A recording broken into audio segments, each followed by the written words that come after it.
সরল সুদের এই অঙ্কটি পরীক্ষায় ধরে নাও এসেই গেছে। তো কিভাবে এটা চটজলদি তোমরা করতে পারবে দেখে নাও ভিডিওটা একবার। বলছে যে ব্যাংকে রাখা কিছু পরিমাণ অর্থ সরল সুদের হারে 4 বছরে 1240 টাকায় পরিণত হয়েছে। তাহলে কত বছরে? 4 বছরে। আর 10 বছরে 1600 টাকায় পরিণত হয়েছে। তাহলে অর্থের পরিমাণ কত?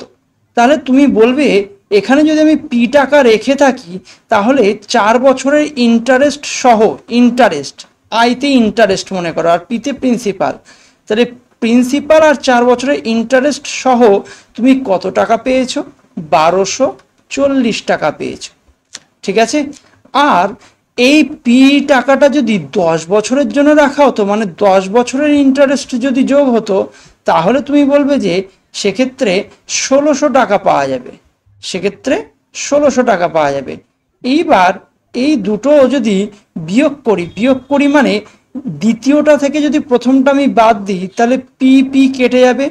তাহলে দ্বিতীয়টা থেকে প্রথমটা বাদ দিচ্ছি, কিন্তু 10টা আয় থেকে 4টে আয় বাদ গেলে কটা আয় হবে? বলবে 6টা আয়। ঠিক তেমনি 1600 থেকে 1240 বাদ দিলে কত হবে? তুমি বলবে যে 360।